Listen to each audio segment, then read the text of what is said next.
చక్కని సాక్ష్యం. ఇట్లాంటి సాక్ష్యాలు కరువైపోతున్న దినాల్లో మంచి సాక్ష్యాన్ని చాలా కాలం తర్వాత నేను వినడానికి దేవుడు కృప చూపించాడు. నేను కూడా ఒకసారి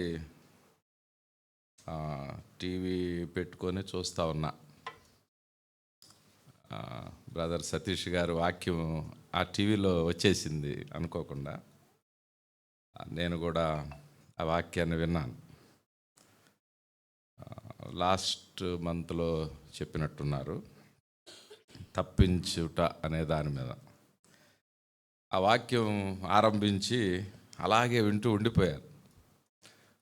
మరి ఇందాక సాక్ష్యం చెప్పిన తమ్ముడు చెప్తున్నట్టుగా 2025 సంవత్సరం తన జీవితంలో ఎంతో భయంకరమైన సంవత్సరంగా గడిచింది.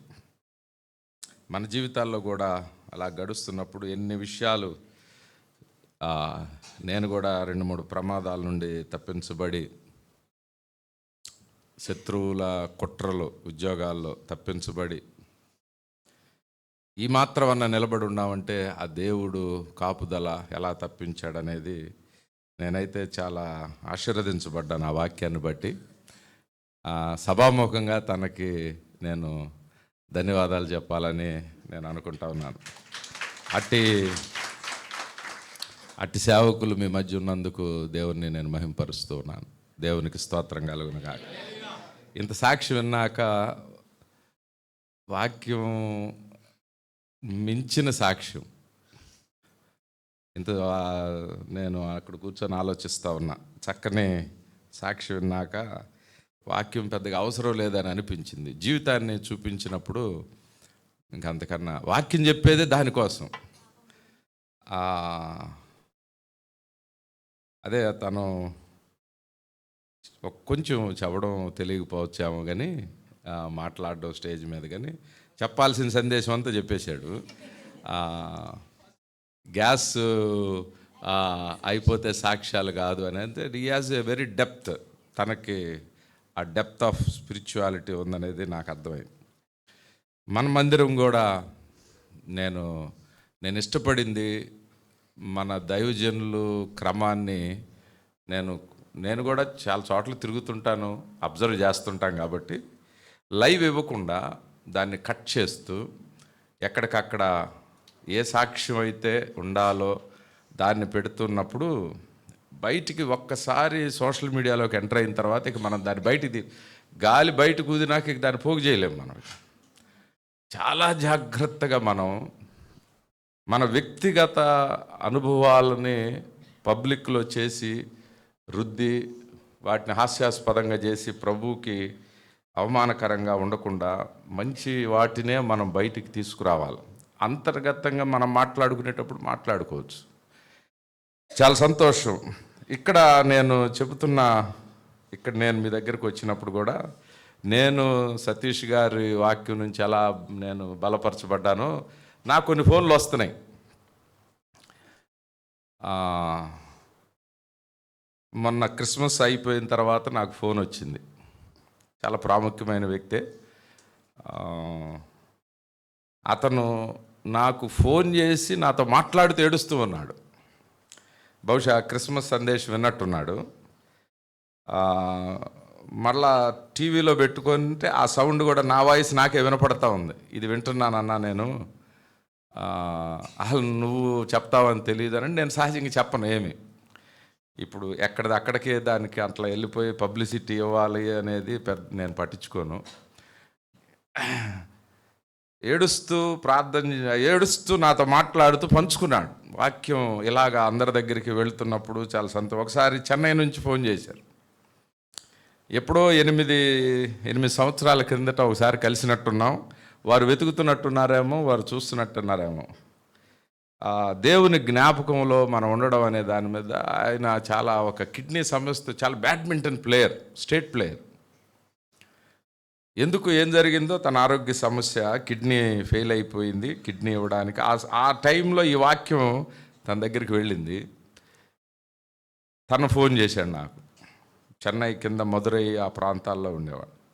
సో బలమైన వాక్యం పరిచర్య మందిరంలో నుంచి జరుగుతుందనడానికి ఇవి నిదర్శనం. ఒకరినొకరు బలపరుచుకుంటా ఉన్నాం, ఒకరినొకరు గణపరుచుకుంటున్నాం. దాంతోపాటు సాక్ష్యం నన్ను మర్చిపోయేటట్టు చేసింది. కానీ అసలు చక్కని ఆరాధన పాట అసలు నా హృదయాన్ని రంజింపజేసింది. ఆ టీం బృందం ఎవరు పాడారో వాళ్ళందరిని అభినందిస్తాం. గట్టిగా చప్పట్లు కొట్టి వారిని అభినందిద్దాం. దేవునికి స్తోత్రం. అబ్బిగా సరి కొట్ల. దేవునికి మహిమ కలుగును గాక. గట్టిగా చెబుదాం. సాతాను శోధనలధికమైన సొమ్మసిల్ల. అందరం కలిసి పాడదాం. సాతాను శోధనలధికమైన సొమ్మసిల్లక సాగి వెళ్ళేదను. లోకము శరీరము లాగినను లోబడక నేను అందరం కలిసి పాడదాం. లోకము శరీరము లాగినను లోబడక నేను యేసు చాలును. అందరం కలిసి అవుదాం. చప్పట్లు గుర్తు పాడదాం. చాలును ఏ సమయమైన ఏ స్థితికైనా నా అన్ని మర్చిపోయి చెబుదాం. యేసు చాలును.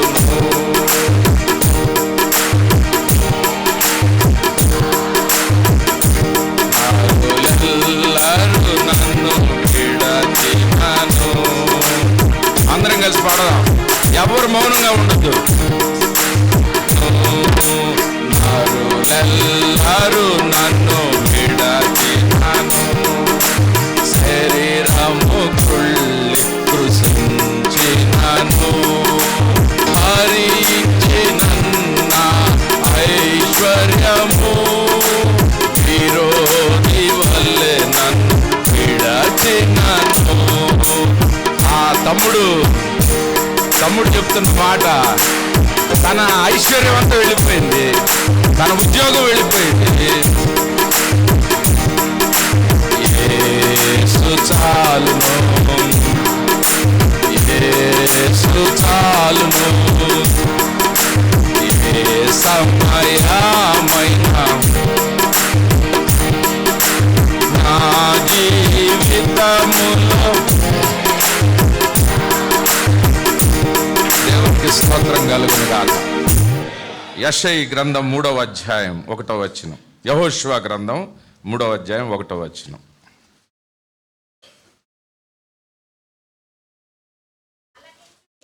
యెహోషువ 3:1.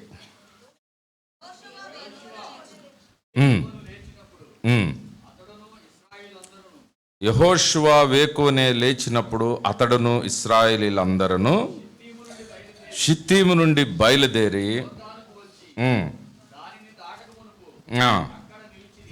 దానిని దాటక మునుపు అక్కడ నిలిచిరి.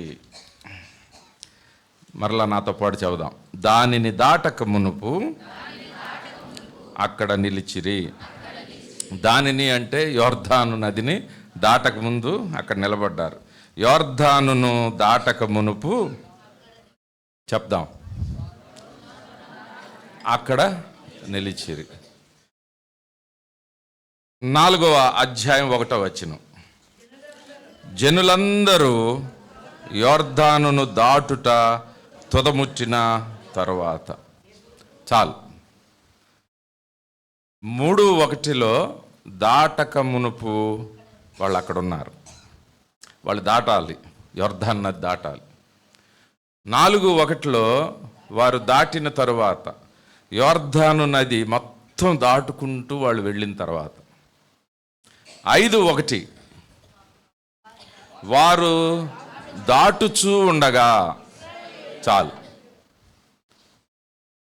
ఈ ఒక్క మాటే మన ధ్యానంగా చూద్దాం. ఇది మొట్టమొదటి మరి అందరం కలిసి ఐక్య ఆరాధనగా పెట్టుకున్నటువంటి దినం. 2026వ సంవత్సరంలో ప్రవేశించాం. ఈ వాక్యాన్ని ధ్యానం చేసి మనం ఈ సమయాన్ని మరి గడిపి ఇక్కడ నుంచి మనం వెళ్ళడానికి ప్రయత్నం చేద్దాం. చిన్న మాట ప్రార్థన చేసి ముందుకు వెళ్దాం. మహాపరిశుద్ధుడా, ప్రేమ కలిగిన తండ్రి, నీకు స్తోత్రాలు చెల్లిస్తూ ఉన్నాను. చక్కని ఆరాధన, చక్కని సాక్ష్యం, చక్కని మందిర సహవాసాన్ని మీరు మాకు ఇచ్చారు. మీకు వందనాలు.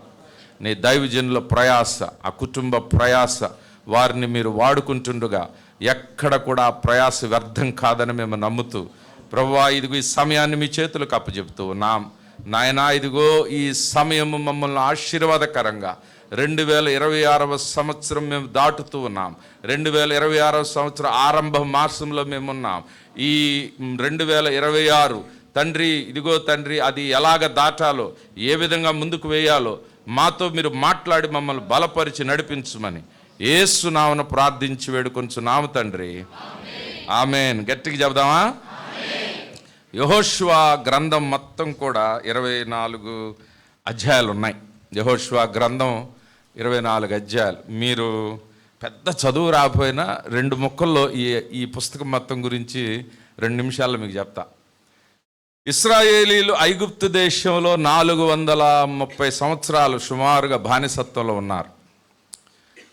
అక్కడ నుంచి విడిపించబడి 40 సంవత్సరాల అరణ్యంలో ప్రయాణం చేస్తారు. ప్రయాణం చేసి చివరికి ఒక యోర్దాను నది దాటి వారు అవతల వాగ్దాన భూమిలోకి ప్రవేశించాలి. ఇది ఇక్కడ సన్నివేశం. ఈ వాగ్దాన భూమిలోనికి ప్రవేశించేటప్పుడు మోషే ఆగిపోతాడు అక్కడ. యెహోషువ అక్కడి నుంచి నాయకత్వాన్ని తీసుకొని ముందుకు వెళ్తాడు. ఈ యెహోషువ గ్రంథం అంతా కూడా 24 అధ్యాయాలు ఏముంటుందంటే, యోర్దాను నది దాటి వారు ఆ భూమిని స్వాధీనపరుచుకోవటం మనం చూస్తాం. అంటే ఆ భూమి మీద చాలామంది 7 రకాల రాజులు, రాజ్యాలు ఉన్నాయి. ఇంకా చిన్న చిన్న రాజ్యాలు కూడా ఉన్నాయి. 32 రాజ్యాల పైన ఉన్నాయి. వారందరితో యుద్ధం చేయాల. వారి అక్రమం విస్తరించిపోయింది. వారిని అక్కడి నుంచి తరిమి వేసి ఆ భూమిని వారు స్వాధీనం చేసుకోవాలి. ఆ దేవుడిచ్చిన వాగ్దానం. ఈ యుద్ధాలన్నీ కలిపితే యోర్దాను నది దాటుతారు. యోర్దాను నది దాటడానికి 3, 4, 5, 6 అధ్యాయాలు దాకా ఉంటాయి. యోర్దాను నది దాటిన వెంటనే యెరికో పట్టణం మీద యుద్ధం చేయాలి. యెరికో పట్టణాన్ని స్వాధీనపరుచుకోవాలి. యెరికో పట్టణం అయిన తర్వాత హాయి పట్టణం అని ఒకటి ఉంటుంది. దాన్ని స్వాధీనం చేసుకోవాలి. హాయి పట్టణం తర్వాత ఉత్తర దేశం, అంటే పైకి, ఇజ్రాయెల్ దేశం పైకి వెళ్ళినప్పుడు, ఈసారి ఏదైనా మ్యాప్ ఉంది కాబట్టి మనకు అవకాశం పెట్టి చూస్తే అర్థమవుతుంది. పైన ఉత్తర దేశపు రాజులందరితో యుద్ధం చేస్తారు. దక్షిణ దేశపు రాజులందరితో యుద్ధం చేసి పైనుంచి కింద దాకా మన భారతదేశ పటం ఎలా ఉంటుందో అలాగే ఇశ్రాయేల్ దేశం మొత్తాన్ని స్వాధీనపరుచుకోవటానికి 12 అధ్యాయాలు రాయబడి ఉంది. 24 అధ్యాయాలు ఎన్ని అధ్యాయాలు రాయబడి ఉంది?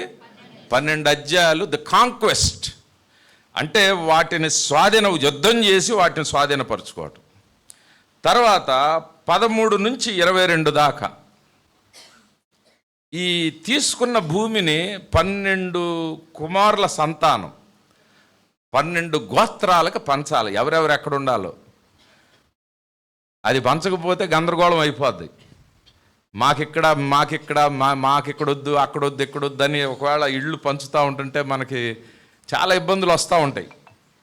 అందుకని మిగిలిన 10 అధ్యాయాలు సుమారుగా ఏ గోత్రానికి ఎక్కడ పంచాలి, ఏ గోత్రాన్ని ఎక్కడ ఉంచాలి, ఎక్కడ వారికి స్థానం ఇవ్వాలో ఆ భూమిని పంపకాలు సుమారుగా 13 నుంచి 22 దాకా జరుగుతాయి. 23, 24 చివరి అధ్యాయాలు మోషే కూడా ముగించబడతాడు. యెహోషువ ముందు మోషే ఆగిపోయినట్లుగా యెహోషువ గ్రంథం ముందు, యెహోషువ గ్రంథం చివరికి యెహోషువ కూడా తన వయసు వచ్చేసి వృద్ధాప్యంకి వచ్చి మరణానికి వస్తాడు. అందుకే చివరి 2 అధ్యాయాలు వీడ్కోలు సభలాగా మాట్లాడతాడు. అంతే. 24 అధ్యాయాల యొక్క కథ ఇది. మొదటి 12 అధ్యాయాలు స్వాధీనం, కాంక్వెస్ట్ ఆఫ్ ది ల్యాండ్ అంటాం దాన్ని. రెండవ 23 నుంచి 13 నుంచి 22 అధ్యాయాల దాకా డిస్ట్రిబ్యూషన్ ఆఫ్ ద ల్యాండ్, ఆయా గోత్రాలకు ఎలాగ పంచాలి, ఎవరు ఎక్కడ ఉండాలనేది. చివరి 2 అధ్యాయాలు ఇది. మనం ఎక్కడున్నాం ఇప్పుడు? మొదటి భాగంలో ఉన్నాం. ఒక్కొక్క దాన్ని స్వాధీనం చేసుకునే భాగంలో మనం ఉన్నాం. ఈ స్వాధీనం చేసుకునేటువంటి ఈ భాగంలో మొట్టమొదటి హర్డిల్, వాళ్ళకున్న ఆటంకం ఏంటంటే యోర్దాను నది ఆ ఎదురుగా నిలబడి ఉన్నారు. 40 సంవత్సరాలు చాలా అద్భుతాలు చూశారు. ఒక్కొక్క అద్భుతం ఒక్కొక్క గమ్మత్తుగా ఒక పాఠాన్ని మనకు నేర్పించేటువంటి పరిస్థితి. ఎటువంటి అద్భుతాలు చూశారంటే ఒక సూపర్ న్యాచురల్, ఒక సూపర్ పవర్ అయినటువంటి ఐగుప్తు దేశాన్ని వీళ్ళ ముందు దేవుడు వంచేశాడు. ఒకవేళ మీరు ఇప్పుడు వార్తలు చూస్తూ ఉంటే ట్రంప్ను చూస్తూ ఉంటారు. వెళ్ళిపోయాడు వేరే దేశం అధ్యక్షుడికి సైన్యాన్ని పంపించాడు. ఆ దేశ అధ్యక్షుడిని పట్టుకొని వచ్చేసారు వీళ్ళు. ఒక దేశము యొక్క అధ్యక్షుడిని పట్టుకొని వచ్చేసారు. ఆ ట్రంప్ కానీ అమెరికా యొక్క ఆ సూపర్ పవర్ వంగాలి అని అంటే అంత ఆషామాషి విషయం కాదు. ఇజ్రాయేలీలు ఒక రాజ్యం కూడా కాదు అక్కడ. అదే దేశంలో ఒక బానిసత్వంలో మగ్గుతున్నటువంటి ప్రజలు. కానీ వీళ్ళ ముందు గుండెలు అదిరిపోయేటట్టుగా ఫరోకి చేస్తాడు దేవుడు. చివరి తెగులు పంపిస్తాడు. అంతే, అంతటితోటి ఫరోనే బయటికి ఇంట్లోంచి తరిమేస్తాం చూసారా, దేశంలోంచి మీకు ఒక దండం బాబు, మీరు వెళ్ళిపోండి బయటకనని వాళ్ళని తరిమేస్తాడు. ఫరో వీరి ముందు వంగిపోవటం చూశారు వీళ్ళు. ఆషామాషి విషయం కాదు. వచ్చి రావడం తోట బయట ఎర్ర సముద్రాన్ని ఎదుర్కొన్నారు. గుండెలు గదిరిపోయినాయి వారికి. ఆ ఎర్ర సముద్రాన్ని పాయలు చేయటం చూశారు. ఆహారం కావాలన్నప్పుడు 40 సంవత్సరాల ప్రయాణం. సాయంత్రం మధ్యాహ్నం మీకు భోజనాలు ఉన్నాయి, దానికి పాపం స్త్రీలు వండాలా చేయాలా, లేదా బయట నుంచి తీసుకురావాలా. ఒకళ్ళకి దగ్గర మీరు ఊరుకోరు, ఒక ముక్క దగ్గర ఊరుకోరు. అసలు ఇజ్రాయేలీల పరిస్థితులు చూడండి ఒకసారి. సుమారుగా ఎంతమంది? 6 లక్షల కాల్బలం అని అంటే ఆ యవనస్తులు పురుషులు లెక్కేస్తే స్త్రీలు పిల్లలకి ఒక 20 పైన 20 లక్షల మందికి టిఫిన్ పెట్టాలా, మధ్యాహ్నం భోజనం పెట్టాలా, సాయంత్రం మధ్యలో ఒకవేళ మనం మీటింగ్ పెడితే టీ స్నాక్స్ లేకపోతే ఊరుకోం, అలాగే వాళ్ళకు కూడా టీ స్నాక్స్ ఇవ్వాలా. ఏది పెడితే అది అడుగుతున్నారు వాళ్ళు. అయినా సరే 40 సంవత్సరాలు వారు పోషించబడ్డారు. పరలోకము నుంచి మన్నానే తీసుకొని వచ్చేసాడు. సో ఇలా చెప్పుకుంటూ వెళ్తే ఆరంభంలోనే ఉండిపోతాం, మన అంశంలోనికి వెళ్దాం. They have seen lot of miracles. ఆ ఒక్క మాటలో నేను చెప్పాలనంటే, వీరు నడుచుకుంటూ వెళతంటే రాజ్యాలు వేగులు వారిని పెట్టుకుంటారు. ఒకవేళ ఎనికేపాడు ఒక రాజ్యం అనుకుందాం. ఎనికేపాడు రాజు ఏం చేస్తాడంటే, గన్నవరం దగ్గర ఒక మనిషిని, తర్వాత మధ్యలో కేసరపాడు దగ్గర ఒక మనిషిని, వీళ్ళు ఈ రాజుకు సంబంధించిన స్పైస్ని పెట్టుకుంటారు వేగులు వారిని. వారు ఆ గన్నవరం కూడా ఇక్కడ దాకా రావడానికి టైం పట్టేస్తుంది. వాడు 1 కిలోమీటర్ పరిగెత్తి ఒకటి సమాచారం ఇస్తాడు. ఒకడు సమాచారం ఇచ్చుకుంటే అక్కడ నుంచి విషయం రాకముందు ఇక్కడ రాజుకు సమాచారం వచ్చేస్తుంది. ఎవరు అలసిపోరు. అలాగా సమాచారాలు ఆయా దేశాలకు వెళుతూ ఉంటే, ఇశ్రాయేలీలు నడుచుకుంటూ వెళతా ఉంటే సమాచారం పొందిన దేశాలు గజ వణిగిపోతున్నాయి అంట. ఎంతమంది భోజనం ఎక్కడి నుంచి వస్తుంది, అసలు వీళ్ళ పరిస్థితి ఏంది, సముద్రాన్ని పాయలు చేశాడంట వీళ్ళ దేవుడు, ఎర్ర సముద్రంలోంచి వచ్చేసారు వీళ్ళు, అసలు వీళ్ళు దేవుడు ఏంది, వీళ్ళేంది, వీళ్ళ కథ ఏంటి అని చెప్పి వాళ్ళు దాటి వెళ్తే చాలు మన దేశం నుంచి, వాళ్ళని ముట్టుకోబాకండి అన్నట్లుగా రాజ్యాలు వణికిపోయినాయి. వీళ్ళ ప్రయాణం చేస్తూ ఉంటుంటే అలాగ ప్రయాణం చేసి చివరి ఒక మెట్టు దగ్గరికి, యోర్దాను నది దగ్గరికి వచ్చారు. యోర్దాను నది దగ్గరికి వచ్చినప్పుడు బహుశా 2026 సంవత్సరం మనం దాటుతూ ఉన్నాం. 2026 సంవత్సరం ఆరంభంలో మనం ఉన్నాం. మనకి ఈ సంవత్సరానికి నేను వేరే అంశం నేను ప్రార్థన చేసి ఏదో వేరే చెప్పాలని అనుకున్నా సరే, నా చివరి నిమిషంలో దేవుడు సందర్భాన్ని మర్చిపోకుండా నేను ఈ నూతన సంవత్సరం ఆరంభంలో నేను ఇది చెప్పాలి అనే మనసు మరలా నాకు ఇక్కడికి వచ్చి ఆగిపోయింది. అందుకనే ఇది మీ దగ్గరికి తీసుకుని వస్తాం. 2026 సంవత్సరం ఆరంభిస్తూ ఉన్నాం మనం. We are at the beginning, we are at the threshold. ఆరంభంలో మనం ఉన్నాం. మన ముందు యోర్దాను నది ఉన్నట్లుగా 2026 సంవత్సరం ఉంది. అందుకనే ఆ మాట నేను తీసుకున్నాను. వారు దానిని దాటక మునుపు 4, వారు దానిని దాటిన తర్వాత, జనవరి, ఫిబ్రవరి, మార్చి 2026 దాటి చివరికి డిసెంబర్ దాకా వెళ్తాం. వాగ్దానం పట్టుకొని మనం వెళ్తాం. ఈ రెండిటి మధ్య వారు దాటుచూ ఉండగా 5వ అధ్యాయం 1వ వచనంలో, వారు దాటక మునుపు, మనం కూడా 2026 సంవత్సరం దాటక మునుపు 2026 సంవత్సరం దాటుచూ ఉండగా డిసెంబర్ దగ్గరికి వచ్చినప్పుడు మనం మాట్లాడతాం 2026 సంవత్సరం దాటిన తర్వాత. వీటన్నిటినీ ఆరంభంలోనే యెహోషువ ఇశ్రాయేలీయులకు చెప్తా ఉన్నాడు. వాళ్ళ నాయకుడు నిలబడి ఇశ్రాయేలీయులకి దేవుడు చెప్పమంటే వారికి చెప్తా ఉన్నాడు. ఏమనంటే, ఇశ్రాయేలీయులారా, మీరు దీనిని దాటక మునుపు, మీరు యొర్దానును మీరు దాటక మునుపు మీరేం చేయాలో అని కొన్ని కండిషన్స్, అంటే they are entering in to the promise land, వాగ్దాన భూమిలోనికి వెళ్ళబోతా ఉన్నారు. దేవుడు ఎన్నో వందల సంవత్సరాల క్రితం ఇచ్చినటువంటి ఒక ఆ ప్రామిస్ని వాళ్ళు క్లెయిమ్ చేయబోతా ఉన్నారు. ఈ సంవత్సరం మన జీవితాల్లో దేవుడు ఏ అద్భుతాలు చేయబోతున్నాడు, ఈ సంవత్సరం మన జీవితాల్లో ఎలాగ మలుపు తిప్పబోతా ఉన్నాడు. తమ్ముడి జీవితంలో ఒక అద్భుతమైనటువంటి ఒక క్రొత్త కార్యాన్ని దేవుడు చేసినట్లుగా మన జీవితాల్లో కూడా ఏం అద్భుతాలు చేయబోతున్నాడో దాటక మునిపే, 2026 జనవరి దాటక మునిపే, అసలు ఈ సంవత్సరం మనం ప్రవేశించక ముందే మొదటి బల్ల ఆరాధన దగ్గరే మనకు కొన్ని కండిషన్లు చెప్తా ఉన్నాడు దేవుడు. ఏమని చెప్తున్నాడు చూడండి, అక్కడ 5వ వచనం, 3వ అధ్యాయం 5వ వచనం.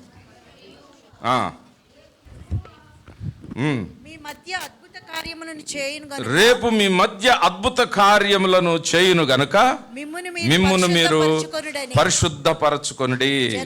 చాలు. ఇశ్రాయేలీయులకు చెప్తా ఉన్నాడు ఏంటంటే, ఒక తరం వెళ్ళిపోయింది ఇశ్రాయేలీయుల్లో, క్రొత్త తరం వచ్చి ఆ దారిలో పుట్టుకుంటూ వచ్చేసారు. వారికి చెప్తున్న మాట ఏంటంటే, దేవుని యొక్క పద్ధతిని నేర్పిస్తూ ఉన్నాడు యెహోషువ. దేవుడే ఇచ్చాడు ఆ డైరెక్షన్.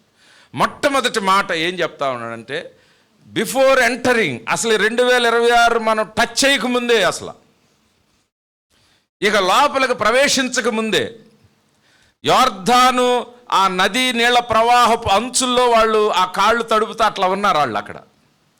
బహుశా కొంతమంది వెళ్ళి నీళ్లు అట్లా టచ్ చేస్తా రావచ్చు, ఆ వాటిని ముట్టుకోవచ్చు. ఇదంతా అక్కడ రాయబడిన మాట 14వ వచనంలో, కోతకాలమంతయు యొర్దానును దాని గట్లన్ని మీద పొర్లి పారును. అంటే భయంకరమైన ప్రవాహంలో యొర్దాను వెళ్తూ ఉంది.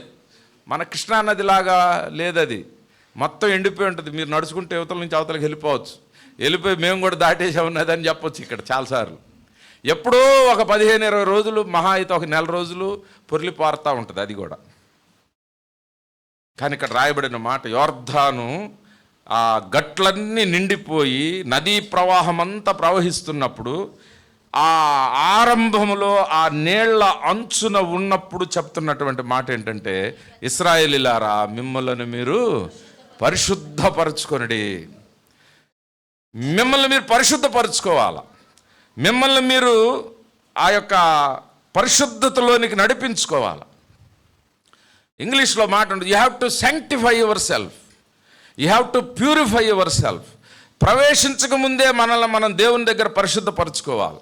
2026 సంవత్సరం వ్యత్యాసం మనం చూడాలంటే, 2026 సంవత్సరంలో మన అద్భుతాలు చూసుకోవాలంటే, 2026 సంవత్సరంలో నెమ్మది కలిగిన సంవత్సరంగా ఉండాలి అని అంటే, 2026 అని చెబితే కొంత సంకుచితంగా చెప్పినట్టు ఉంటుంది. నేను ఇక రాబోయే సంవత్సరాలన్నీ కూడా మన జీవితాల్లో నెమ్మది కలిగిన జీవితాలు ఉండాలంటే, మన కన్నీటిని తుడిచే జీవితాలుగా ఉండాలంటే, నీ జీవితంలో అద్భుతాలు నీవు చూడాలి అని అంటే, నీవు యొర్దాను నది దాటాలి అని అనుకుంటే ఎలా దాటుతావో నీకు తెలియదు, ఎలా జరిగిద్దో కార్యం నీకు తెలియదు.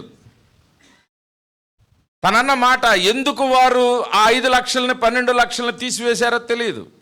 దేవుని కార్యాలు మనిషికి అర్థం కావవి, మనిషికి గోచరం కావవి, కానీ మనం మాత్రం వాటిని చూస్తాం. మనకు కూడా అర్థం కాకపోవచ్చు ఎందుకు ఇలాగా జరిగింది మన జీవితాల్లో. అది ఇంత గొప్ప కార్యాలు మీరు స్వాధీనం చేసుకోబోయే ముందు దేవుడు చెప్తున్న మాట ఏంటంటే, మనకి నిన్ను నీవు పరిశుద్ధపరచుకోవాలి. చెబుదా ఒక మాట గట్టిగా, ఏం చేయాలి? మనం పరిశుద్ధపరచుకోవాలి, మనల్ని మనం పరిశుద్ధపరచుకోవాలి.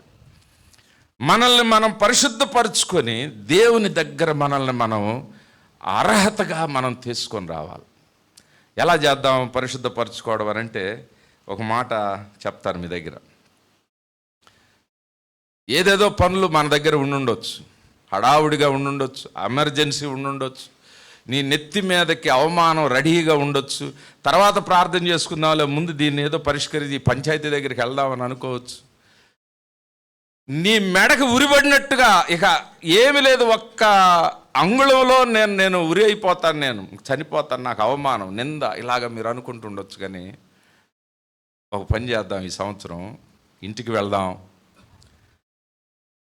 తలా ఒక గదిలోకి వెళ్ళి కూర్చుందాం, సెల్ ఫోన్స్ అన్నీ ప్రక్కన పెడదాం, ఒక గంటన్నా కనీసం మన ముందు పెట్టుకుందాం, ఒక గంటన్నా కనీసం ఏకాంతంగా దేవుని దగ్గర, ప్రభువా గతంలో నేను చేసిన ప్రతి పాపాన్ని నీవు కడుగు ప్రభువా, నన్ను శుభ్రం చేయి, నన్ను శుద్ధి చేయి, నన్ను నీవు శుద్ధి చేయని హడావుడిగా ఏదో మూట ముళ్ళు సర్దుకొని అసలు ఎలా పడితే అలా మన జీవితంలో ఈ 2026 సంవత్సరంలో ప్రవేశించొద్దు. మనం తొందర ఏమి లేదు, కొంపలు మునిగేదేమి లేదు. ఎవరికి వాళ్ళు వ్యక్తిగతంగా మన గృహాలలో ఒక గది తీసుకుందాం.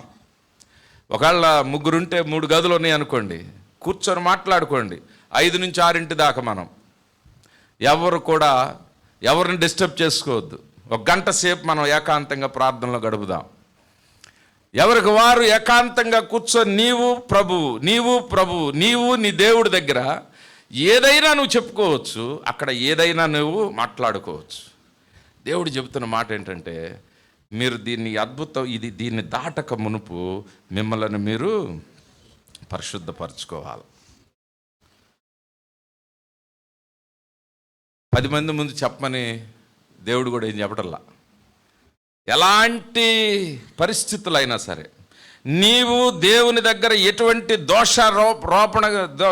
నేరారోపణ కలిగిన వ్యక్తిగా నువ్వు ఉన్నా సరే, ప్రక్క వాళ్ళని హింసించామేమో, ప్రక్క వాళ్ళ గారి తుస్కారంగా మాట్లాడామేమో, ఇందాక తమ్ముడు మాట్లాడుతున్నాడు, మిమ్మల్ని మేము దూషించాం,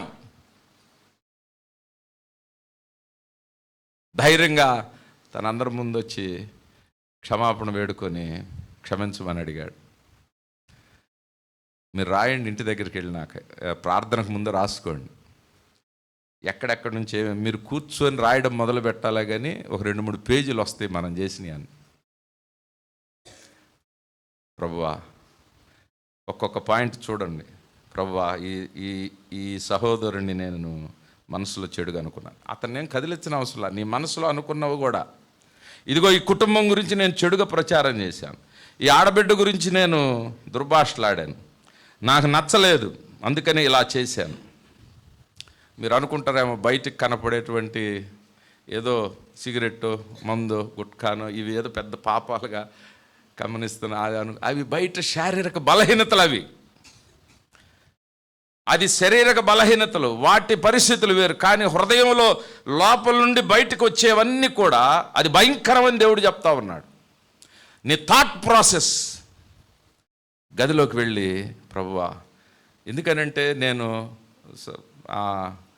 పెద్దవారిని ఏదో అనుకున్నా మనసులో, ఏదో పెద్ద పోటుగాడు ఉన్నాడు, ఇతనికి ఏంది పెత్తనం ఇస్తున్నా, లేదా ఏదో అనుకున్నా. నేను గదిలోకి వెళ్ళి ఒప్పుకుంటానికి నాకేంటి ఇబ్బంది, నేను బయటికి చెప్పుకునేది కూడా కాదు కదా. లోపల గదిలోనికి వెళదాం అందరం కలిసి, యవనస్తులు, చిన్న బిడ్డలు అందరం కలిసి, let us clean our selfs. దేవుని దగ్గర మనల్ని మనం పరిశుద్ధపరచుకుందాం. ఏ చిన్న తలంపున్నా పడకుండా ఉండం, జారకుండా ఉండం, అనుకోకుండా ఉండం. 2026 సంవత్సరాన్ని భిన్నంగా మనం దీన్ని దాటడానికి మనం ప్రయత్నం చేద్దాం. దీన్ని దాటక మునుపు, ఇదిగో మొదటి బల్ల ఆరాధన దగ్గర ఉన్నప్పుడు మనం ఒక తీర్మానం చేసుకుందాం. ఇంట్లో తల్లిదండ్రులు కూడా బిడ్డలను ఎంకరేజ్ చేద్దాం. నాన్న గంట అయిపోయిందా లేదా, ఒకవేళ ఇంకా నేను కాస్త ముందుకెళ్తే మీరందరూ ఒక గంట దేవుని సన్నిధిలో ఏకాంతంగానే గడపండి. గ్రూప్ ప్రేయర్స్లో కాదు, ఇది ఏకాంతంగా గడిపిన తర్వాత మేము గడిపాము అని మీ ఆత్మీయ తండ్రికి, మీ ఆత్మీయ తల్లికి మీరు చెప్పుకుంటే చాలా సంతోషం. అది దేవునికి స్తోత్రం కలుగును గాక. నేను కూడా చాలా కాలం క్రిందట కీబోర్డ్ వేస్తూ ఉండే, హార్మోనియం పెట్టేస్తుండే. ఇప్పుడంటే అవి వచ్చేసినాయి. హార్మోనియం పెట్టికి ఆ దుమ్ము పడతా ఉండేది, గాలి కొడతా ప్లే చేస్తూ ఉండేవాళ్ళు. మా అమ్మగారి దగ్గర నేను నేర్చుకున్నా, తను చక్కగా ప్లే చేసేది. ఆ క్రిస్మస్ వచ్చినప్పుడు ఆ క్యారల్స్ పాటలు నేర్చుకోవడానికని తన ముందు కూర్చున్నప్పుడు తను చాలా చక్కగా ఆ గమకాలను అది పెడుతూ ఉన్నప్పుడు అక్కడక్కడ శృతులు వచ్చేవి కాదు, ఆ రాగం తిరిగేది కాదు. వెంటనే లెగిసి ఆ వంటగదికి ఎక్కడికి వెళ్తా ఏమనేదంటే, రే ఈ రీడ్స్ అన్నీ తీసి నీట్ క్లీన్ చేయి అనేది. దాని మీద ఒక సువలు ఇలా ఉంటాయి హార్మోనియం పెట్టికి, దీనికి ఇట్లా కనపడవు, కానీ ఆ సువలన్నీ ఎత్తి ఆ రీడ్స్ అన్నీ బయటికి తీస్తే లోపల సంవత్సరం ఆ నెలలన్నీ పెరిగిపోయినంత ఉండి కొన్ని పలకకపోవడం వలన ఆ రాగం సరిగ్గా ఆ పాటకి తగిలేది కాదు. ఎప్పుడైతే మొత్తం గాలి ఎయిర్ కొట్టి వాటికి బాగా క్లీన్ చేసి పెడతామో వెంటనే ఒక అద్భుతమైన పాట, దానికి ఏ రాగం అయితే అద్దబడిందో ఆ రాగాన్ని ఆ వేళ్లతోటి ఆ రీడ్స్ తోటి పలకడానికి కారణమైంది. ఒక్క రీడ్ పలకపోయినా, ఒక్క రీడ్లో, దాన్ని రీడ్ అంటారు ఆ నొక్కేదాన్ని, ఒక్క దానిలో దుమ్మున్నా సరే ఎక్కడో నవ్వులుతున్నప్పుడు ఒక రాయి ఉన్నట్టుగా ఉండేది ఆ పాటకి, అంతే. దేవుని సంగమా, శుభ్రం చేసుకుందాం, మన జీవితాలని పరిశుద్ధపరచుకుందాం. ఒకవేళ తప్పు చేస్తే బయట లోకం నానుడు ఏంటో తెలుసా, మన మీద కేసు కడతారు. తప్పు చేయకపోయినా కట్టే దినాల్లో మనం ఉన్నాం. ఆ నేరం చేసిన వ్యక్తిని ఎఫ్ఐఆర్ చేసి అందరి ముందు డిస్ప్లే పెట్టి పేపర్లోకి వేసి టీవీల్లోకి వచ్చి వాళ్ళ కుటుంబాలన్నీ ఇబ్బంది పడే అవమానకరమైన పరిస్థితిలోకి వెళ్ళిపోతాం. బయట లోకంలో ఒకవేళ మనం ఏదన్నా తప్పు చేస్తే, ఏదన్నా చిన్న పొరపాటు ఆడపిల్ల మగపిల్ల ఏదన్నా జరిగితే ఎఫ్ఐఆర్ కట్టకుండా కూడా సమాజంలో మనం మైండ్లో ఒక ఎఫ్ఐఆర్ వేసేస్తాం వాళ్ళ మీద, వాళ్ళ గురించి మొత్తం ప్రచారం చేస్తాం. వాళ్ళతో పాటు వాళ్ళ అక్కదమ్ములు, అన్నజెల్లెల్ని, తల్లిదండ్రులు మొత్తాన్ని అవమానకరంగా, అసలు మనం ఏమి ఎరగనట్టుగా, మన ఇంట్లో ఏమి లేనట్టుగా, మనం ఎక్కడ తప్పు చేయనట్టుగా ఎదుటోళ్ళ విషయాల్లో అద్భుతంగా అసలు మనం వల్లిచ్చేస్తూ ఉంటాం. మనకు ఒక పేపర్ ఉంటుంది హృదయంలో, ఆ పేపర్లో ఫోటోలు వేసేసి హెడ్లైన్లు పెడతాం. మనం ఒక ఎఫ్ఐఆర్ వేస్తాం. మనకు ఒక పోలీస్ స్టేషన్ ఉంటుంది. ప్రభు వారి దగ్గర నువ్వు గదిలో మోకరిస్తే ఆయన ఎఫ్ఐఆర్ వేయడు మన మీద, ఆయన పేపర్లో వేయడు, నీ గురించి బయటికి చెప్పడు. ఆయన అన్న మాట ఏంటంటే, తూర్పుకి పడమటికి ఎంత దూరమో, ఈస్ట్ వెస్ట్కి ఎంత దూరం ఉంది చెప్పండి. అది మీరు కొలవగలరా? మీరు వెళ్ళే కొంది ఈస్ట్ వస్తూ ఉంటుంది, పోయే కొంది వెస్ట్ వస్తూ ఉంటుంది. You cannot measure the east and west. ఈ దిక్కులు నువ్వు కొలవలేవు. తూర్పుకి పడమటికి ఎంత దూరమో ఆయన మన అతిక్రమములను అంతా, దేవునికి స్తోత్రం కలుగును గాక. నువ్వు ఎంత పాపం చేసినా సరే దేవుడు నన్ను క్షమించలేడు అనుకుంటుంటావు. ఒక్కొక్కసారి దేవుడే మనల్ని, నేను బయటికి రాలేను అని అనుకుంటా ఉంటాం. మిమ్మల్ని ప్రోత్సహించడానికి చెప్తున్నా, ఎటువంటిదైనా నీవు గదిలో ఏకాంతంగా కూర్చొని, ప్రభువా ఇది చేశాను ప్రభువా నన్ను క్షమించు, ఇది చేశానయ్యా నన్ను క్షమించు, నా మనసులో ఇది ఉంది ప్రభువా క్షమించు, నేను ఇలాగ ఆలోచించానయ్యా నన్ను క్షమించు అనివంటే, నీవు గదిలోకి వస్తుంటే, బయటకు వస్తుంటే నిన్ను తెల్లని కాగితంలాగా ప్రభు క్షమాపణ ఇచ్చేసేసి అసలేం ఎరగనట్టుగా దేవుడు నిన్ను మళ్ళీ ఫ్రెష్గా చూస్తాడంట. దేవునికి స్తోత్రం కలుగునుగా. ఎంత గొప్ప భాగ్యం ఉన్నప్పుడు గదిలోకి వెళ్ళి ఒప్పుకోవడానికి మనకి ఇబ్బంది ఏముంది? ఇది నా ప్రశ్న. యెహోషువ ఇశ్రాయేలీయులకు చెప్తా ఉన్నాడు, మీరు అద్భుతమైనటువంటి జీవితాన్ని ముందు చూడాలి అని అంటే, మీరు కని విని ఎరగనట్టు అద్భుతాలు మీరు చూడాలి అని అంటే, అద్భుతంగా మీ జీవితంలో ఒక చక్కని ఆనందకరమైనటువంటి ఒక సంగీతాన్ని దేవుడు మీ కుటుంబాల్లో పలికించాలి అని అంటే, నీ వ్యక్తిగత జీవితంలో చక్కని చదువుని, డిగ్రీని, ఉద్యోగాన్ని, వివాహాన్ని, మంచి బిడ్డల్ని, అన్నిటిని రావాలి అని అంటే, దేవుడు చెప్తున్న మాట ఏంటంటే, మనల్ని మనం చెబుదాం అందరం కలిసి. ఏం చేయాలి? మనల్ని మనం పరిశుద్ధ పరుచుకోవాలి. బయట వాళ్ళకి తెలియదు మేమేం తప్పులు చేసాంలేండి అనుకుంటుంటారు దేవుని ఎరగని వాడు.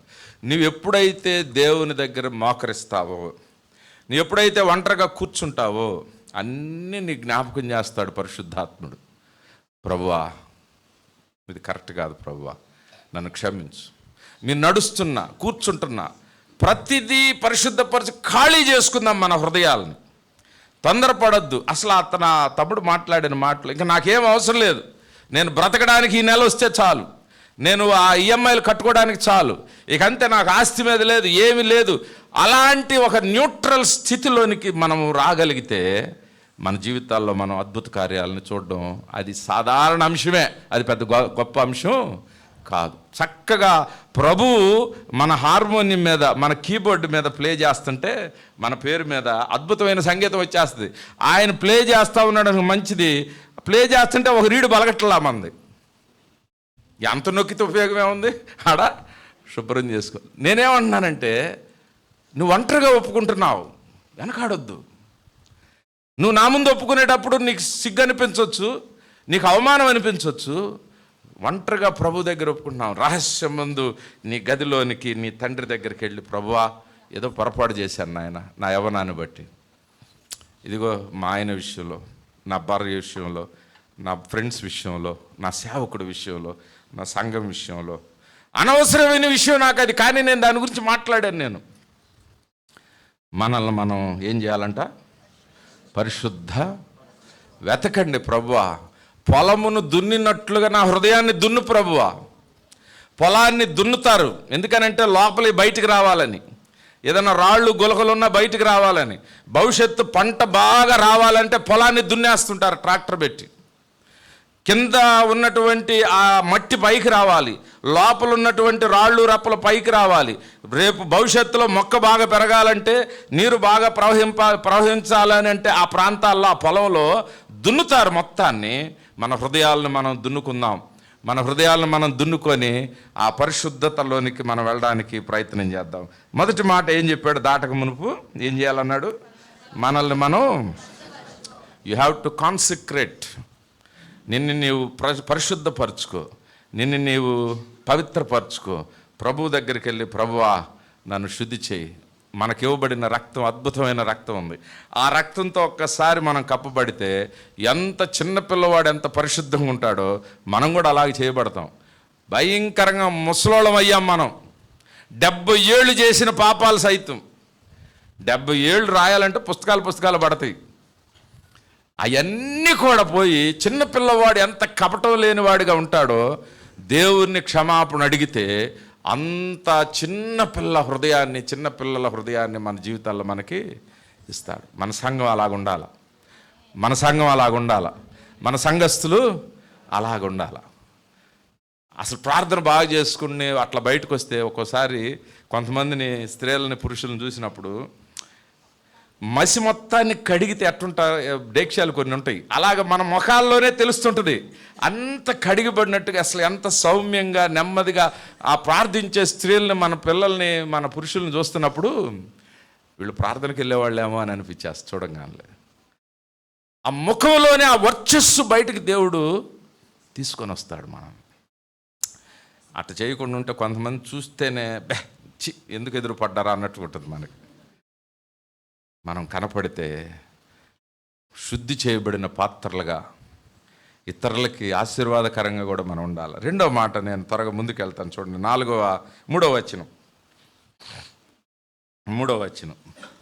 నేను కింద నుంచి అట్లా పైకి వచ్చాను అర్థం కావడానికి.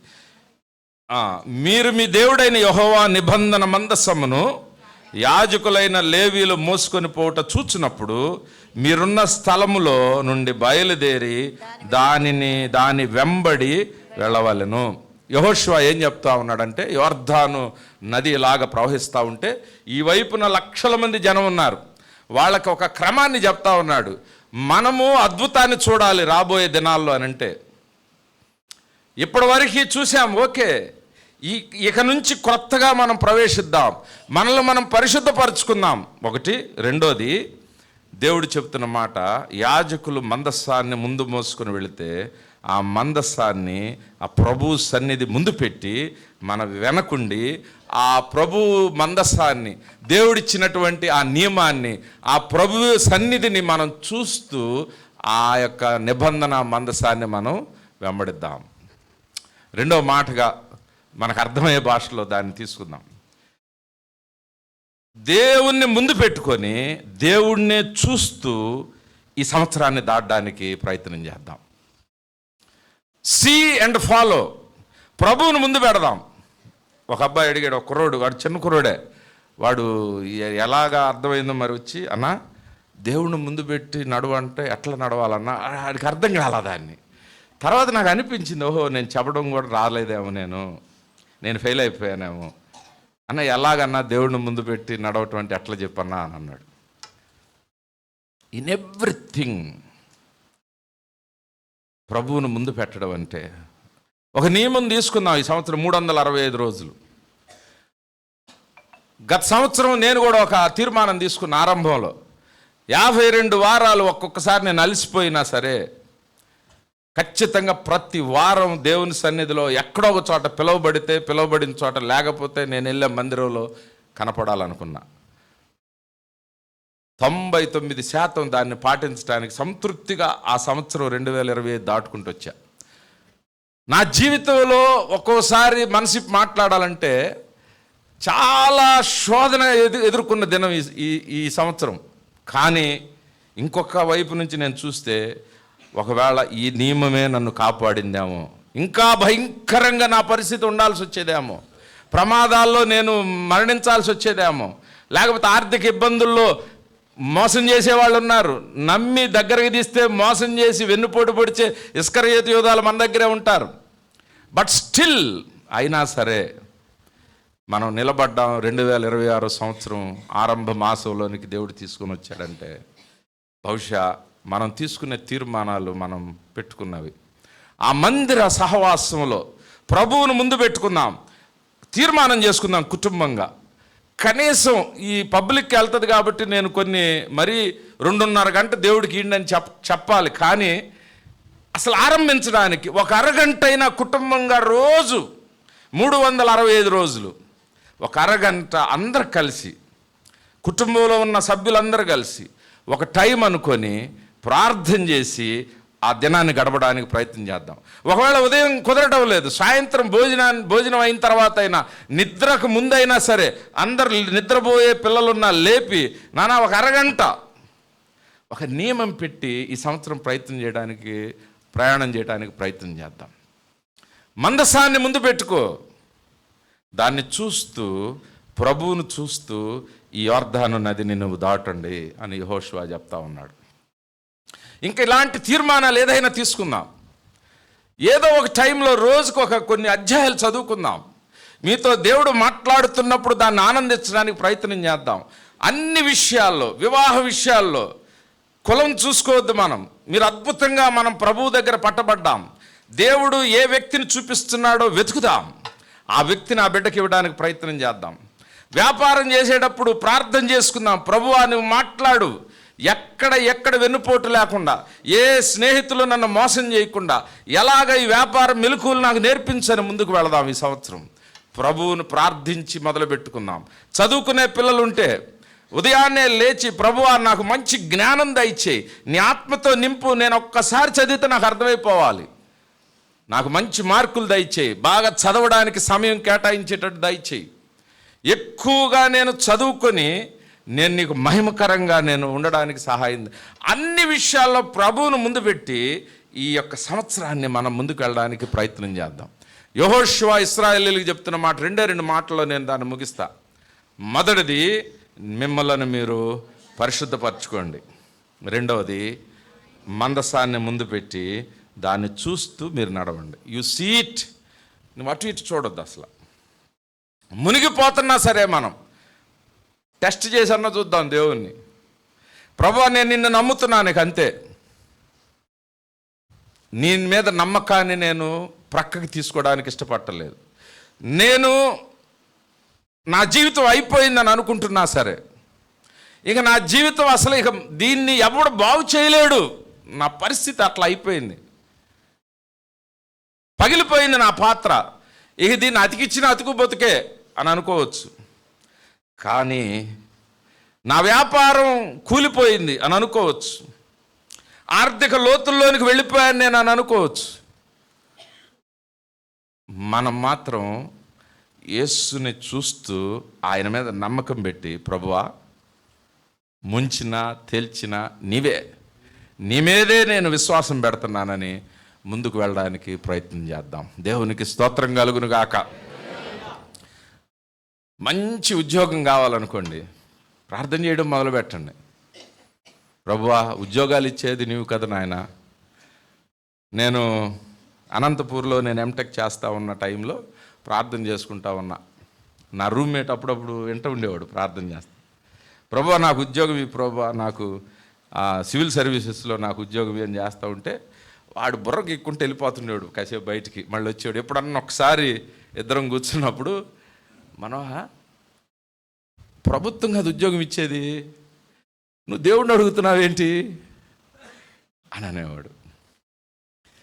ప్రభుత్వమే ఇచ్చిన, ఇంకొకళ్ళే ఇచ్చిన వాటి అనుమతి పరలోకంలో మనకు శాంక్షన్ అవ్వాలి. ముందు దేవుడు ఇస్తే, దేవుడు ద్వారాలు తెరిస్తే ఏ నరుడు కూడా మన బిడ్డల్ని ఆశీర్వదించాలి అని అనుకుంటే ఎవడాపగలడు ఈ భూమి మీద? ఏ ప్రభుత్వాలు ఆపలేవు, ఏ శక్తులు ఆపలేవు.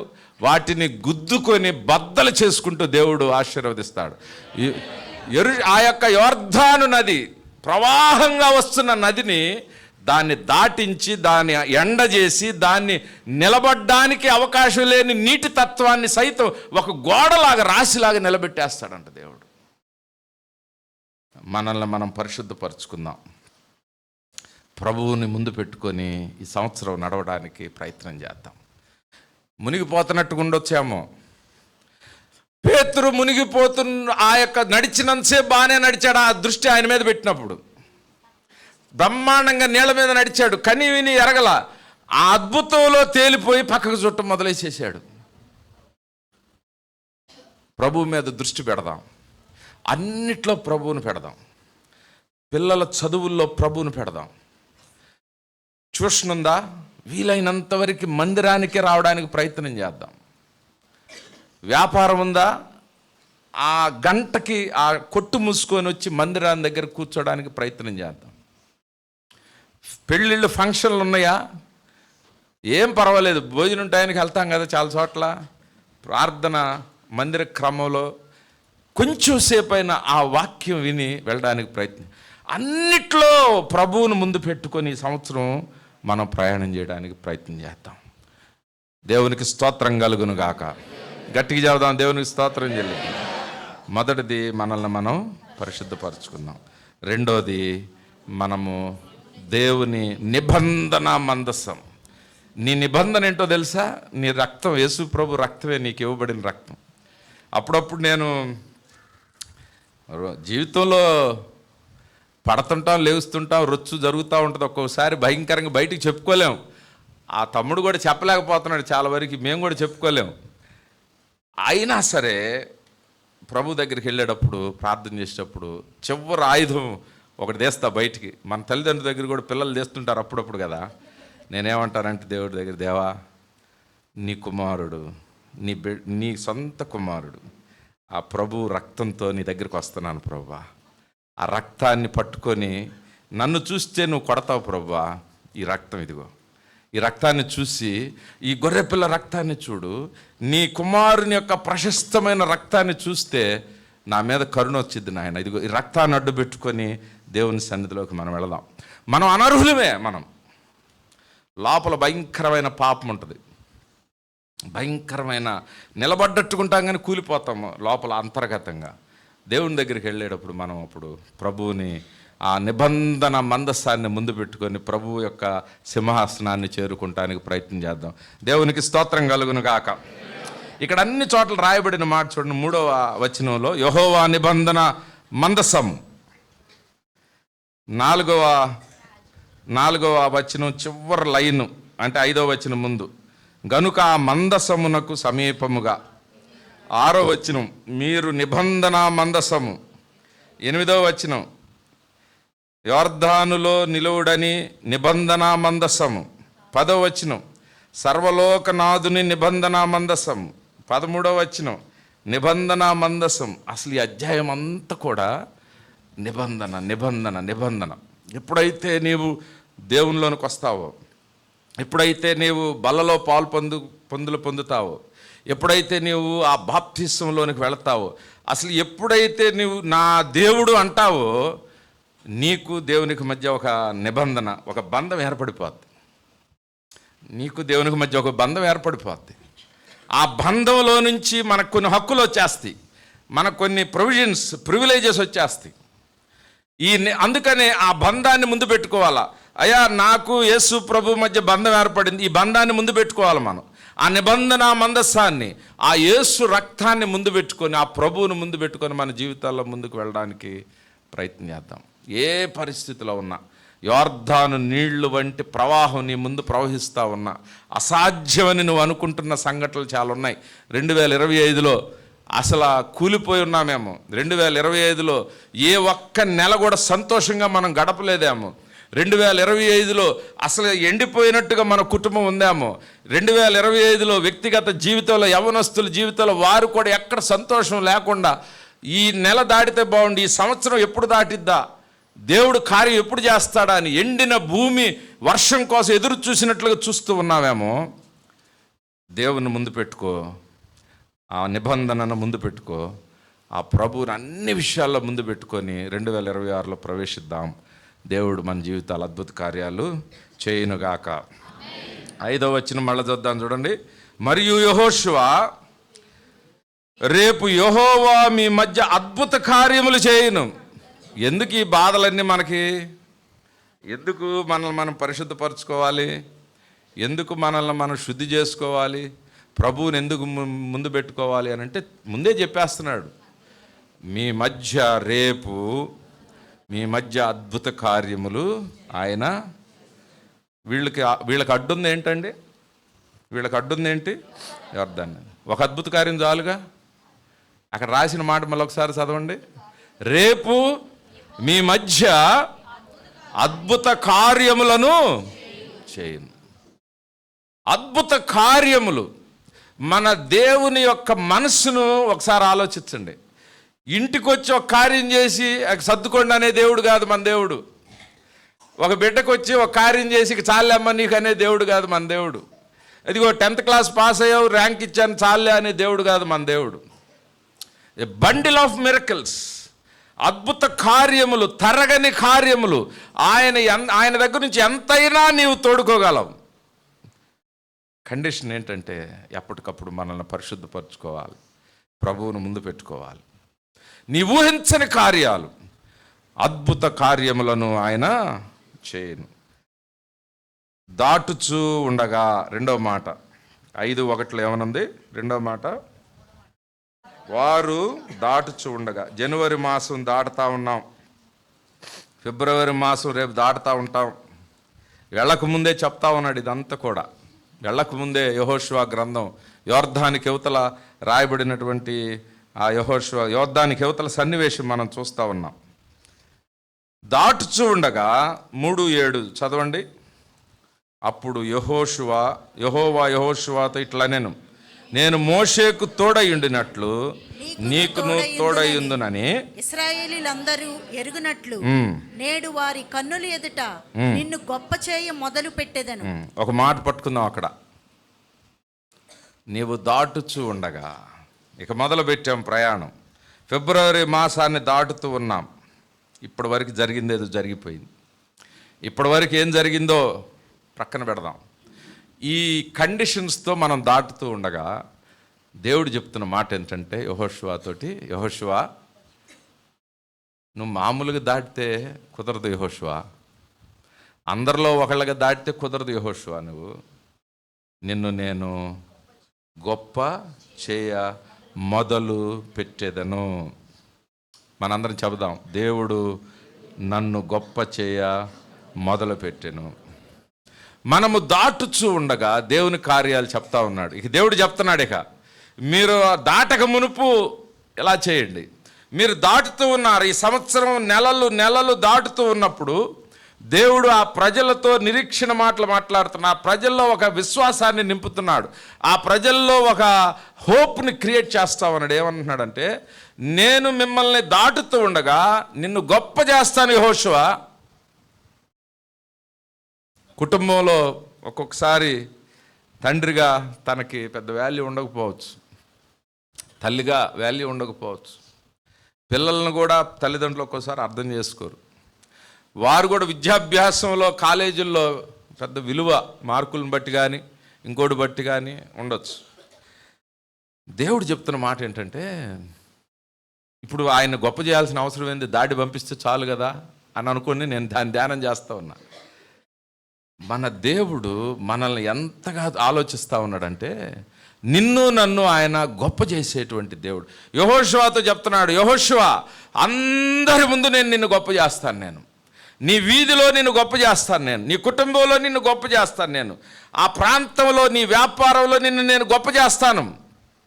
నీ వైవాహిక జీవితంలో ఒకవేళ కూలిపోయిందని అనుకుంటున్నారేమో, ఇక అసాధ్యం అని అనుకుంటున్నారేమో, ఇక లేదు అయిపోయింది కూలిపోయాడు ఈ వ్యక్తి అని అనుకుంటున్నారేమో. I will build you, I will raise you, నిన్ను నేను గొప్ప జనముగా నేను చేస్తాను. చూడండి అక్కడ మళ్ళీ ఒకసారి చదువుదాం. మోషేకు తోడయుండినట్లు నీకును తోడయ్యుందునని ఇశ్రాయేలీయులు అందరూ ఎరుగునట్లు నేడు వారి కన్నుల ఎదుట నిన్ను గొప్ప చేయ మొదలుపెట్టుచున్నాను. దేవునికి స్తోత్రం కలుగును గాక. ఒక్కొక్కసారి ఒక మనస్తత్వం ఉంటుంది. నాకు ఇష్టం లేదనుకోండి, మీరేం చేసినా సరే ఏముందిలేమ్మా దేవునికి మహిమ, మీదేముంది దేవుడు చేయించాడు అని అసలు వాళ్ళని కాస్త అభినందించడానికి కూడా ఇష్టపడం. ఇదొక ఎక్స్ట్రీమ్. కొన్ని మందిరాలు ఉంటాయి, చక్కగా అన్ని సీట్లు వేసుకొని కూర్చుంటుంటారు వాళ్ళు. ఇక లేచిన దగ్గర నుంచి చాలా గొప్పతనమే చెప్తుంటారు, ఇక అక్కడ దేవుడు కనపడ్డు. కొన్ని మందిరాలేమో వ్యసనం లోపలుండి ఎదుటి వ్యక్తిని అభినందించలేం, ఎదుటి వ్యక్తి చేసినటువంటి పనులను ఒప్పుకోలేం. దేవుడు చెప్తున్న మాట ఏంటో తెలుసా? మనిషి గురించి చెప్తున్న మాట, నీలాంటి నాలాంటి ఒక నాయకుడు గురించి చెప్తున్న మాట ఏంటో తెలుసా? యెహోషువ అందరి ముందు, నేనేదో కొందరి ముందు కాదు, యెహోషువ ఇశ్రాయేలీయులందరి ముందు నేనేది చేసినా సరే క్షమాపణ రహస్యంగా చేస్తానేమో, నిన్ను క్షమించటం, నీ పాపాన్ని రహస్యం కడిగేస్తా, నిన్ను బయట పెట్టను. కానీ నిన్ను గొప్ప చేసే విషయంలో కొందరు మంది చేస్తాను, నా శక్తి అంతవరకే అని అంటల్లా దేవుడు. అందరి ముందు నేను I will exalt you and I will make you high. అందరి ముందు నిన్ను గొప్ప చేస్తాను యెహోషువ. దాటుచూ ఉండగా, నీవు దాటుతూ ఉండగా, ఈ కార్యాలు జరుగుతూ ఉండగా నీకు తెలియదంతే, నీవు ఆటోమేటిక్గా నిన్ను ప్రభు ఎలివేట్ చేయడానికి ఆరంభిస్తూ ఉంటాడు. I will show that you are the leader. 10వ వచనం చూడండి త్వరగా. సర్వలోకనాథుని నిబంధన మందసము మీకు ముందుగా యొర్దానును దాటబోచున్నది గనుక జీవము గల దేవుడు మీ మధ్య ఉన్నాడనియు, జీవము కలిగిన దేవుడు మీ మధ్య ఉన్నాడనియు, ఆయన నిశ్చయముగా మీ ఎదుట నుండి కనానీయులను, హిత్తీయులను, హిఫీయులను, పెరిజీలను, గిర్గాషీలను, అమోరీలను, యోబూసీయులను వెళ్ళగొట్టుననియు దీని వలన మీరు తెలుసుకొందురు. కాబట్టి చాలు. దాటుచూ ఉండగా ఏం చేస్తాడంటే మన శత్రువులందరినీ నిర్మూలన చేస్తాడంట. ఇక అవన్నీ మీరు తర్వాత చదువుకోవచ్చు. ఏమంటున్నాడంటే, నిన్ను నేను గొప్ప చేస్తాను. రాబోయే దినాల్లో అసాధ్యం అనుకుంటా ఉన్నారేమో పక్క రాజ్యాలు మిమ్మల్ని. సరే ఒకసారి అంటే చీలిపోయింది ఎర్ర సముద్రం, మళ్ళా చీలిద్దా అని అనుకుంటున్నారేమో, దొరికారు వీళ్ళు అనుకుంటున్నారేమో, ఇక అయిపోయింది వీళ్ళ పరిస్థితి అని అనుకుంటున్నారేమో, లేకపోతే ఇంకొక సంవత్సరం మళ్ళా ఎండలు వచ్చి ఎండిపోయిన తర్వాత వీళ్ళు దాటతారని అనుకుంటున్నారేమో. దేవుడు చెప్తున్న మాట, లేదు యెహోషువ, నేను నిన్ను గొప్ప చేస్తాను. ఒకటి. రెండోది, శత్రువులు మొత్తాన్ని నేను నిర్మూలన చేస్తాను. మీరు దాటుచూ ఉండగా ఈ సంవత్సరం, మనం దాటుచూ ఉండగా ఈ సంవత్సరం జనవరి, ఫిబ్రవరి, మార్చి, ఏప్రిల్ మాసాల నుంచి డిసెంబర్ దాకా, అవసరమైతే 2027, 28 మన మరణం దాకా ఇక నుండి మనం ఇదివరకు ఇట్లాగా మనం ఉండడానికి వీల్లేదు. అంత మన శత్రు సమూహం మొత్తాన్ని కూడా ఆయన చెప్తున్న మాట ఏంటంటే, శత్రువులు మొత్తాన్ని నేను నిర్మూలన చేసేస్తాను. దేవునికి స్తోత్రం కలుగునుగా. ఎవరెవరైతే నీ మీద దాడి చేస్తున్నారు, ఎవరెవరైతే నిన్ను హింసిస్తున్నారు, ఎవరెవరైతే నీ మీద ఇబ్బందికరంగా నిన్ను అన్ని రకాలుగా ఇబ్బంది పెడుతూ ఉన్నారు, అది ఎంత పెద్దవారైనా, ఎంత పెద్ద వ్యవస్థ అయినా నేను నిర్మూలన చేసేస్తాను. యెహోషువ, నీవు దాటుచూ ఉండగా, 2026 సంవత్సరం మనం దాటుచూ ఉండగా దేవుడు మన శత్రువులను నిర్మూలము చేయునుగాక, మన సమస్యలను నిర్మూలం చేయునుగాక, మన సంఖ్యలు దేవుడు తుత్తునీలుగా చేయునుగాక, ప్రతి విధమైన ఆటంకాన్ని దేవుడు బ్రద్దలు చేయునుగాక. యెహోషువ నేను నిర్మూలన చేస్తాను. యెహోషువ 5:1 చూడండి, 5:1 దాటుచుండగా నుండి యోర్దాను నీళ్లను ఎండజేసి, చాలు, ప్రవహిస్తున్న నీళ్ళు ఇవి, ప్రవహించేటువంటి నీరివి. బయటకు వచ్చినాక వాళ్ళు బహుశా దాటి అవతలకి వెళ్ళిన తర్వాత కొంతమంది ఆ హిత్తీలు హివ్వీలతో మీరు ఎలా వచ్చారు, మొత్తం ప్రవహిస్తుందంటే, కాదు అది ఆగిపోయింది, నీళ్లకున్న ఫార్ములా H2 అంటారు, హైడ్రోజను, 2 హైడ్రోజన్లు 1 ఆక్సిజన్. కెమిస్ట్రీ వాళ్ళు ఉన్నట్టున్నారు, నేను జాగ్రత్తగా మాట్లాడాలి. అట్లయితే ఆ ఫార్ములా ఇట్స్ ఫ్లూయిడిటీ, అంటే నిలబడలేని తత్వం దానిది, నీళ్లకు ఉన్నటువంటి తత్వం. ఒకవేళ గడ్డ కడితే కాసేపు ఉంటుందేమో, కానీ నిలబడలేనటువంటి జారేటువంటి గుణం కలిగినటువంటి ఇది అంత దూరంలో ఒకదాని మీద లేయర్ లాగా నీళ్లు నిలబడి ఏకరాశిగా ఒకే ఒక గోడలాగా నిర్మాణం చేయబడిందంట. దేవునికి స్తోత్రం కలుగునుగా. ఇది ఊహించడానికి కూడా అసాధ్యం మన జీవితాల్లో. తమ్ముడు చెప్పాడు, ఎలా చేస్తాడో తెలియదు. అది దైవజనులు మీకు చెప్తా ఉన్నారు. అసలు ఆ కంపెనీని ఎత్తి దాన్ని సేల్స్ ట్యాక్స్ ఏదో జిఎస్టీనో కట్టలేకపోతే అది ఎత్తేస్తే ఇతను రుణాన్ని కూడా మాఫీ చేసి వెళ్ళిపోయింది. ఎలా చేస్తాడో తెలియదు. సంవత్సరం పాటు నలిగిపోయాడు. సంవత్సరం పాటు అవమానం నా మీదకి వస్తుందేమో, నా ఇంటి మీదకి వచ్చి అడుగుతారేమో, అప్పులు వాళ్ళు ఎలా కట్టాలి ఏంటి, నా జీతం ఒకవేళ 15-20 వేలు వస్తే అది బ్రతకడానికి సరిపోద్ది, కానీ 10 లక్షలు 12 లక్షలు కట్టడం అసాధ్యమైన పని.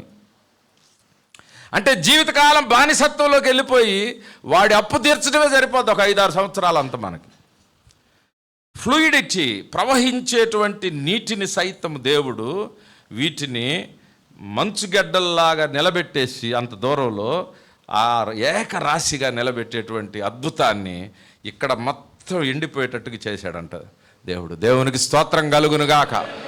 మన జీవితాలు అలాంటి సమస్యలు ఏకరాశిగా నిలబడిపోవునుగాక. ఎటువంటిదైనా సరే మీరు ఊహించలేకపోవచ్చు దాన్ని. ఇది జరగదు బ్రదర్, అక్కడ జరగవచ్చు ఇక్కడ జరగవచ్చు, కానీ ఇది జరగదు మా ఇంట్లో, ఇది కష్టం అని అనుకోవచ్చు నువ్వు. ఇది దాటిపోయింది, ఇక జరగదు. ట్రైన్ వెళ్ళిపోయింది, ఇక ఎక్కలేం. జరిగిపోయింది, దీన్ని వెనక్కి తీసుకోలేం. ఎటువంటి పరిస్థితి అయినా ఈ వాక్యాన్ని మీరు జ్ఞాపకం చేసుకోండి. ప్రభువా, నీళ్లను నువ్వు ఏకరాశిగా నిలబెట్టిన దేవుడు ప్రభువా, నీకు అసాధ్యమైంది ఏముంది నాయన? నా జీవితాన్ని కట్టు, నా జీవితాన్ని నిర్మాణం చెయ్యి, మరలా నా జీవితానికి ఒక నూతన ఆరంభాన్ని దయచేయి. ఎండిన నేల మీద ఇశ్రాయేలుని నడిపించాడంట. దేవునికి స్తోత్రం. దేవునికి గట్టిగా మహిమ చెల్లిస్తూ గట్టి చప్పట్లు కొడదాం. దేవునికి స్తోత్రం కలుగునుగా. వారు దాటిపోవచ్చు ఉండగా దేవుడు శత్రువులను నిర్మూలన చేశాడంట. వారు దాటిపోవచ్చు ఉండగా నేలను ఎండిపోయేటట్టు చేశాడు. వారు దాటిపోవచ్చు ఉండగా నీటిని అంత దూరంలో ఆపేసి ఏకరాశిగా ఒక గోడలాగా ఒక డ్యామ్ లాగా కట్టేసేసాడు దేవుడు. అక్కడ మందసం ఎప్పుడైతే నీళ్లను తాకిందో, నీ ప్రార్థన ఎప్పుడైతే నీకు ముందు ప్రవేశిస్తూ ఉంటుందో, అంతే అన్నీ చీలిపోతుంటాయి. నీ శత్రువులు కాలిపోతూ ఉంటారు, నీ సమస్యలు తీరిపోతూ ఉంటాయి. ఎలా చేస్తాడో అది నాకు తెలియదు, ఎలా చేస్తాడో మీకు కూడా తెలియదు. అది అంతే. దేవుడు అద్భుతాలు చేయడానికి రేపు మీ మధ్య అద్భుత కార్యములు ఆయన చేయను. రేపు మీ మధ్య అద్భుత కార్యములు ఆయన చేయను. ఇంకొక మాట చెప్పి నేను ముగిచ్చేస్తాను అంతటితో. చూడండి, అక్కడ 5వ అధ్యాయం 1వ వచనం. ఇశ్రాయేలీయుల ఎదుటి నుండి యెహోవా యోర్దాను నీళ్లను ఎండ చేసిన సంగతి యోర్దానుకును పడమటి దిక్కునున్న అమోరీల రాజులందరికును సముద్రమునొద్దనున్న కనానీయుల రాజులందరూ వినినప్పుడు వారి గుండెలు చెదరిపోయెను. వారందరూ వింటారంట. విన్నప్పుడు ఏం జరిగిద్ది? అక్కడ గుండెలు చెదరిపోయాను. ఇశ్రాయేలీయుల భయము చేత వారికి ధైర్యమేమీ లేకపోయాను. అసలు ఏ స్థితిలో నుండి ఏ స్థితిలోకి వచ్చారో చూడండి. దేవుడు యోర్దాను నీళ్లను ఎండజేసిన పరిస్థితి విన్నప్పుడు రాజులందరూ, సముద్రము నొద్దనున్న కనానీయుల రాజులందరూ విన్నారంట. చరిత్ర ఇది. మీ జీవితంలో ఒక అద్భుతం జరిగినప్పుడు మీరు చెప్పుకొని అవసరంలా, మనం చెప్పుకునే పద్ధతి మానేద్దాం. అద్భుతాన్ని ఇతరులు చెప్పనిద్దాం, అద్భుతాన్ని ఇతరులని చూడనిద్దాం. మనం చెప్పుకొని హాస్యాస్పదంగా అయ్యే పరిస్థితులు అవసరంలా. ఎలాగ జరిగిందో ఆ తమ్ముడు చెప్పినప్పుడు పక్క వాళ్ళతోటి, ఇదిగో చూడు నా అప్పు, నీకే తెలుసు కదా ఈ పరిస్థితి అంటే. నిజమే, నిజమే. నీకు నీవు చెప్పుకునే పరిస్థితి కూడా అవసరంలా. రాజులు, ఈ కనాను రాజులు వీరు దాటటం చూసినప్పుడు వారి గుండెలు కరిగిపోయాయంట, వారి ధైర్యం కోల్పోయారంట. వామ్మో, ఏమిటి ప్రజలు, ఏంటి యేసు ప్రభు నమ్ముకున్న ప్రజలు, ఏంటి వీళ్ళ కుటుంబాలు, ఏంటి వీళ్ళ జీవితాలు, ఏంటి ఇలాంటి కార్యాలు జరుగుతూ ఉన్నాయి, వీరి దేవుడు ఏంటి ఇంత గొప్ప దేవుడా. గుండెలు, నీ జీవితం, నీ కుటుంబంలో జరిగే కార్యాన్ని బట్టి నీ శత్రువులు గుండెలు కరిగిపోతాయి అంట. దేవునికి స్తోత్రం కలుగును గాక, దేవునికి స్తోత్రం కలుగును గాక. దాటక ముందు 2 పనులు చేద్దాం. మనల్ని మనం పరిశుద్ధపరచుకుందాం. ప్రభు మందసాన్ని, నిబంధనను ముందు పెట్టుకొని, దేవుని అన్నిట్లో ముందు పెట్టుకొని ప్రయాణం చేద్దాం ప్రతిరోజు. రెండవది, దాటుచూ ఉండగా దేవుడు కార్యాలు చేస్తాడు. దాటక ముందు మనం ఏం చేయాలో చెప్పాం. దాటుతున్నప్పుడు దేవుడు ఏం చేస్తున్నాడో చెప్తున్నాడు. నీ శత్రువుల నిర్మూలన చేసేస్తాను, వారి గుండెలు అదిరిపోయేటట్టు నేను చేస్తాను. నేను భయపడిపోతారు వాళ్ళు. ప్రార్థన చేసేవాళ్ళు రా, ఎందుకురా వాళ్ళ జోలికి, రే ప్రార్థన చేసేవాళ్ళు ఉతుక్కుమంటే మనం ఒక మాట అంటామంట, దేవుడు మాట్లాడాడండి అని. ఇతర విశ్వాసులకు అర్థం కాదు అది. ఏమని, దేవుడు ఏంది మాట్లాడటం ఏంటి వీళ్ళకి, నన్ను అన్నట్టుగా దేవుడు ఏంది ఉద్యోగం ఇటువంటి. అరే అప్లికేషన్ నువ్వు పెట్టాలి కదా, నువ్వు రాయాలి కదా, అప్లికేషన్ ఇస్తే అప్లికేషన్ ఓకే చేయాలి కదా, ఆ ఓకే చేసిన తర్వాత మళ్ళీ నువ్వు పరీక్షకి హాల్ టికెట్ రావాలి కదా, ఇటుపక్క కదా ఉద్యోగం ఇచ్చేది, నువ్వు ఇటుపక్క ప్రార్థన చేస్తున్నావేంటి. నీ జీవితంలో నీవు దాటుచూ ఉంటే అలాంటి అద్భుతాలు మన జీవితాల్లో ఆయన చేస్తాడు. శత్రువులను నిర్మూలన చేస్తాడు. నీ కంటకి కన్నీరు తీసుకొని వచ్చిన ప్రతి వ్యక్తిని నీ ముందు లేకుండా ఇంక భవిష్యత్తులో ఆయన నిర్మూలం చేసేస్తాడు. ఎండిన నేల మీద నడిచినట్లుగా వారు యోర్దాను దాటుకుంటూ వాళ్ళు వెళ్ళిపోయారంట. రాజులు హృదయాలు కరిగిపోయినాయి, వారి ధైర్యం చెడిపోయిందంట. దేవుడు మూడోది, దాటిన తర్వాత 4:1 అంటే మీరేం చేయాలంటే, దాటిన తర్వాత అంటే డిసెంబరు చదవండి. యోర్దానును దాటుట తొడముట్టిన తరువాత, చాలు. అంటే దాటిన తరువాత అని అర్థం. దాటిన తర్వాత మీరు చేయాల్సిన పని ఏంటంటే, డిసెంబర్లో నుంచి మొదలవుతాయి, 2026 డిసెంబర్ నుంచి, లేకపోతే ఇంక ముందు నుంచి మొదలవ్వచ్చు. ఇక మీరు కృతజ్ఞత ప్రార్థనలు పెట్టుకుంటా ఉంటమే. అయ్యగారిని బిజీ చేసేయాలి మీరు. అయ్యా మా జీవితంలో ఇదిగో ఈ కార్యం చేశాడు, ప్రార్థన పెట్టండి. మా జీవితంలో, మా కుటుంబంలో, మా బిడ్డ జీవితంలో ఈ కార్యం చేశాడు. ఇక 2027 జనవరి అయితే ఇక ప్రార్థనలు. వాళ్ళకి చెప్తాడు దేవుడు, మీరు దాటుచున్నప్పుడు 12 మంది 12 రాళ్ళు తీసుకొచ్చి చేయండి. కృతజ్ఞతగా, గుర్తుగా, మెమరబుల్ స్టోన్స్గా వాటిని నాటండి. ఇప్పుడు మనం దాటలేమో, ఆ రాళ్ళని తీసుకురాలేము. అది కాదు మనం చేయాల్సింది. మనం దేవుడిని జ్ఞాపకం చేసుకొని, ప్రభువా, దైవ సేవకుడితో ప్రార్థన, కృతజ్ఞత, ఆరాధన. నా జీవితంలో నువ్వు నా సముద్రాన్ని దాటించావు, యోర్దాను నదిని దాటించావు, నా శత్రువులను నిర్మూలన చేశావు, నా కన్నీరుని తుడిచేశావు, నా సంఖ్యలను తెంచేశావు, నా బిడ్డలను ఆశీర్వదించావు, నా వారి చదువులను నీవు ఆశీర్వదించావు, మాకు ఉద్యోగాన్ని ఇచ్చావు, మాకు చక్కని ఆరోగ్యాలను ఇచ్చావు. ప్రార్థన, కృతజ్ఞతగా ఎందుకు పెట్టుకుంటున్నారు మీరు ప్రార్థన అంటే, మీ బంధువులకు మీరు చెప్పాలా, దేవుడు మా జీవితాల్లో చేసిన, మేము యోర్దాను దాటారా, మీకు ఇట్లా కార్యం జరిగిందా, ఇన్ని లక్షలు మాఫీ అయిందా, అవును మాఫీ అయింది, దేవుడు కార్యం చేశాడు. ఇలాగా మన 2026 సంవత్సరం ఒక ప్రత్యేకమైన కోణంలో ప్రవేశించడానికి మనం ప్రయత్నించాలి. దాటక మునుపు, దాటుచు ఉండగా, దాటిన తరువాత ప్రార్థన చేసుకుందాం.